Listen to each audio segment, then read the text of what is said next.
আজ আমরা দেখতে চলেছি 2015 সালে রিলিজ হওয়া একটি জাপানিজ মুভি যার নাম হলো অ্যাটাক অন টাইটান। এটি একটি অসাধারণ ফ্যান্টাসি অ্যাকশন মুভি যেটা পার্সোনালি আমার কাছে অনেক ভালো লেগেছে। আশা করছি আপনাদের কাছেও খুব ভালো লাগবে। তাহলে চলুন শুরু করা যাক অ্যাটাক অন টাইটান মুভিটির এক্সপ্লেনেশন। তো গল্পটি শুরু হয় 1000 বছর আগের একটি ইতিহাসকে দেখিয়ে। আজ থেকে প্রায় 1000 বছর পূর্বে পৃথিবীতে মানুষ খেকো এক ধরনের দানবের আবির্ভাব ঘটেছিল। তাদের নাম ছিল টাইটান। এমনকি তারা শত শত মানুষদেরকে খেয়ে ফেলেছে। আর যেই সকল মানুষরা তাদের হাত থেকে সারভাইভ করতে পেরেছিল তারা নিজেদেরকে সুরক্ষিত রাখতে একটি উঁচু দেয়াল নির্মাণ করে। এটা কোনো সাধারণ দেয়াল ছিল না, বরং এটা ছিল একটি শক্তিশালী দেয়াল। আর মানুষের কাছে মনে হচ্ছিল এই দেয়ালটি তাদেরকে টাইটানদের হাত থেকে রক্ষা করবে। তাই তারা তখন থেকেই এই দেয়ালের অপর প্রান্তে বসবাস শুরু করে। এই ঘটনার পর প্রায় 1000 বছরের চাইতেও বেশি সময় কেটে যায়। আর বর্তমানে মানুষ এখন টাইটানদেরকে ভুলেই গিয়েছে। টাইটানরা এখন মানুষের কাছে রূপকথার গল্প ছাড়া আর কিছুই নয়। বর্তমানে বিভিন্ন বইয়ের পাতায় টাইটানদের গল্প লেখা হয়।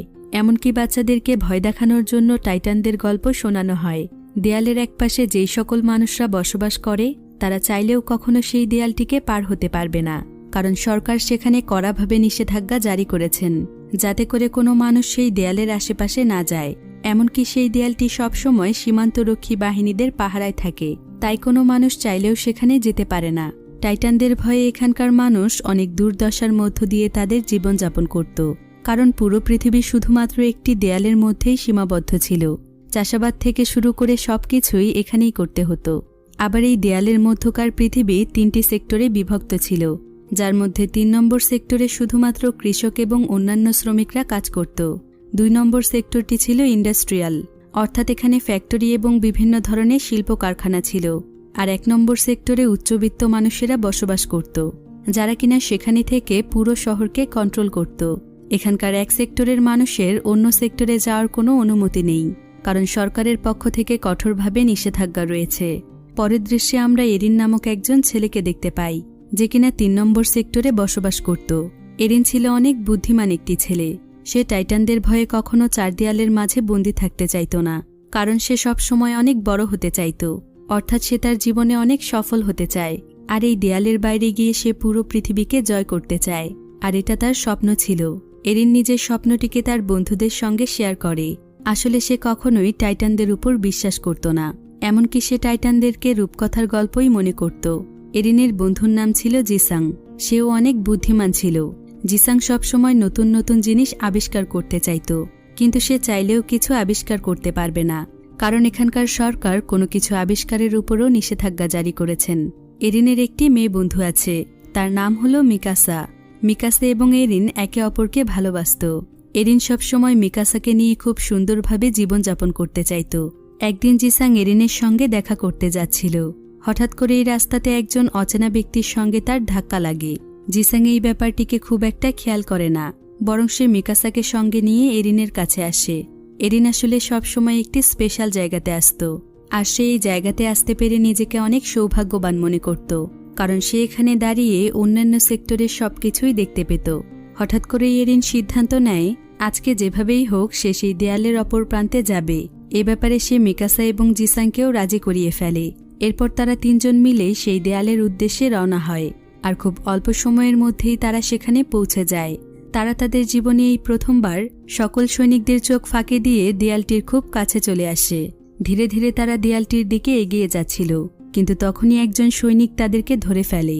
আর সে তাদেরকে গভর্নমেন্টের কাছে নিয়ে যেতে চায়, কিন্তু ঠিক তখনই সেখানে সৈনিকদের লিডার চলে আসে, যার নাম হলো জেন। জেন এখানে তাদেরকে বাঁচিয়ে নেয়, কারণ সে এরিনকে আগে থেকেই চিনত, এমনকি সে তাকে অনেক পছন্দ করত। জেন খুব ভালো করেই জানে যে এরিন অনেক বুদ্ধিমান একটি ছেলে, তাই সে সবসময় এরিনকে অনেক সাপোর্ট করত। এখানে তারা সবাই মিলে গল্প করছিল। হঠাৎ করেই তারা বুঝতে পারে যে সেখানকার মাটি কাঁপছে। তাদের কাছে মনে হয় যে এখানে হয়তো ভূমিকম্প হচ্ছে, কিন্তু যখনই তারা উপরের দিকে তাকায় তখন তারা দেখতে পায় বিশাল এক দানব তাদের দিকে ধেয়ে আসছে। আর এই দানবটির নাম হলো কোলোসাল টাইটান, যেটা সাধারণ টাইটানের তুলনায় অনেক বেশি বড় ছিল। এমনকি শক্তির দিক থেকেও এটা প্রায় 100 গুণ এগিয়ে। তাছাড়া এই কোলোসাল টাইটান ছিল আগুনের তৈরি। সে এখানে দাঁড়িয়ে তার শরীরের মধ্য থেকে আগুন বের করছিল। এ দৃশ্য দেখে তারা সকলেই অনেক ভয় পেয়ে যায়। এদিকে সেই টাইটান তার বিশাল একটি পা দিয়ে সেখানকার দেয়ালটিকে ভাঙতে শুরু করে, এমনকি সে চারিদিকে তোলপাড় শুরু করে দেয়। সৈনিকরা বুঝতে পারছিল না যে এখন তাদের কি করা উচিত। জেন তখন তাদের সবাইকে সেখানে বোম ব্লাস্ট করতে বলে, কিন্তু একজন সৈনিক তাকে মনে করিয়ে দেয় যে সরকার তাদেরকে এখনও অস্ত্র এবং বোমগুলো ব্যবহার করার অনুমতি দেয়নি, তাই তারা চাইলেও সেগুলো ব্যবহার করতে পারবে না। এদিকে সেই টাইটান দেয়ালটির মধ্যে অনেক বড় একটি দরজা তৈরি করে, আর সঙ্গে সঙ্গে সে অদৃশ্য হয়ে যায়। সকলের কাছে মনে হয় যে সবকিছু হয়তো ঠিক হয়ে গিয়েছে।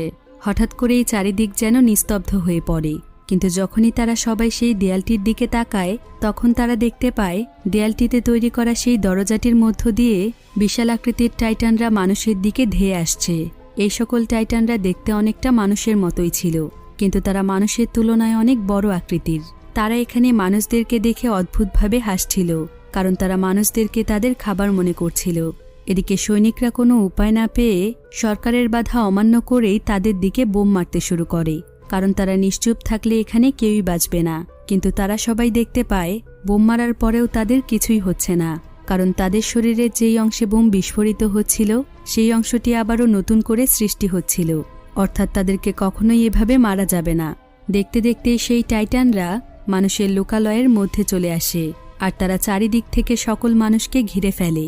টাইটানরা যেহেতু অনেক বড় আকৃতির, তাই মানুষ তাদের কাছে অনেকটা পিঁপড়ার মতন ছিল। সকল মানুষ আতঙ্কিত হয়ে চারিদিকে ছুটোছুটি করতে থাকে। এদিকে টাইটানরা মানুষদেরকে ধরে ধরে খেতে শুরু করে। সকল মানুষ বাঁচার জন্য চিৎকার করছিল। এখানে সৈনিকরা এতটাই ভয় পেয়ে যায়, তারা টাইটানদের খাবার হওয়ার বদলে আত্মহত্যাকেই সহজ মনে করে, তাই তারা নিজেরাই নিজেদেরকে গুলি করে মেরে ফেলে। টাইটানরা পুরো শহরকেই ধ্বংস করে ফেলছিল। ঘরবাড়ি, রাস্তাঘাট, বাজার, মার্কেট সবকিছুই তারা ধ্বংস করে ফেলে। এমনকি তারা মানুষদেরকে পিষে মেরে ফেলছিল। মানুষ তাদের জীবন বাঁচানোর জন্য শহরের সবচাইতে বড় একটি হলের সামনে যায়, যেটা শহরের সবচাইতে মজবুত একটি বিল্ডিং। শত শত মানুষ এখানে প্রবেশ করে তাদের জীবন বাঁচাতে চাইছিল, কিন্তু হলটিতে পর্যাপ্ত পরিমাণ জায়গা ছিল না, তাই সেখানে প্রচণ্ড রকমের ভিড় লেগে যায়। এমনকি প্রতিটি মানুষই তাদের নিজের জীবন বাঁচানোর জন্য অন্য কারো জীবনের পরোয়া না করেই ভিতরে ঢোকার চেষ্টা করছিল। মিকাসা এবং এরিনও এই সকল মানুষদের মধ্যেই ছিল। তারা দৌড়তে দৌড়তে সেই হলরুমের দিকে আসতে শুরু করে। মিকাসা এখানে একটি ছোট বাচ্চাকে তার মায়ের সঙ্গে দেখে, যারা কিনা ভিড়ের মধ্যেই ফেসেছিল। বাচ্চাটির জন্য মিকাসার অনেক মায়া হয়, তাই সে প্রথমে বাচ্চাটিকে বাঁচানোর চেষ্টা করে, আর এই কাজটি করতে গিয়ে সে বাহিরেই থেকে যায়। এরিন মিকাসা এবং বাচ্চাটির কাছে আসার চেষ্টা করছিল, কিন্তু মানুষের ধাক্কাধাক্কিতে সে ভেতরে চলে যায়। হলের ভেতরের মানুষরা সেখানকার দরজা বন্ধ করে দেয়, যাতে করে আর কোনো মানুষ সেখানে প্রবেশ করতে না পারে, কারণ সেখানে এমনিতেই অতিরিক্ত মানুষ হয়ে গিয়েছিল। এরিন সেই হলের দরজা খোলার অনেক চেষ্টা করে, যাতে করে মিকাসা ভেতরে আসতে পারে, কিন্তু সেখানে থাকা মানুষরা তাকে বাধা দেয়। এরিন তখন সেখানকার জানালা দিয়ে বাহিরে তাকায়। এরিন দেখতে পায় মিকাসা সেই ছোট্ট বাচ্চাটিকে কোলে নিয়ে দাঁড়িয়ে আছে, আর তাদের খুব কাছেই একটি টাইটান চলে এসেছে। এরিন চাইলেও এখানে মিকাসার জন্য কিছুই করতে পারছে না। দেখতে দেখতে সেই টাইটান মিকাসা এবং তার কোলে থাকা বাচ্চাটিকে মেরে ফেলে। এদিকে এরিন তাদের জন্য চিৎকার করে কাঁদছিল, আর সঙ্গে সঙ্গে সে অনেক চেষ্টা করার পর হলরুম থেকে বাহিরে আসতে পারে, কিন্তু ততক্ষণে সবকিছু শেষ হয়ে গিয়েছে। এরিন এখানে মিকাসার জন্য কাঁদছিল, কিন্তু হঠাৎ করেই যখন তার উপরের দিকে চোখ পড়ে তখন সে দেখতে পায় টাইটানরা হলরুমের চারিদিক ঘিরে ফেলেছে। এমনকি তারা সবাই মিলে হলরুমটিকে ভেঙে ফেলছে। কিছুক্ষণের মধ্যেই টাইটানরা হলরুমের সবাইকে খেয়ে ফেলতে শুরু করে। এদিকে সুযোগ পেয়ে এরিন সেখান থেকে পালিয়ে আসে। শুভ্র মন জুড়ে তখন থেকেই শঙ্খের প্রতি গভীর আকর্ষণ জন্ম নেয়। ও বড় হওয়ার সঙ্গে সঙ্গে শঙ্খ সংগ্রহের নেশাও বাড়তে থাকে। বিভিন্ন মেলা থেকে, সমুদ্রের ধারে বেড়াতে গিয়ে, এমনকি পুরনো মন্দির থেকেও সে দুর্লভ শঙ্খ সংগ্রহ করত। একবার কক্সবাজার বেড়াতে গিয়ে শুভ্র এক অদ্ভুত শঙ্খ পেল। সেটা দেখতে সাধারণ শঙ্খের মতো হলেও রংটা ছিল হালকা নীলচে।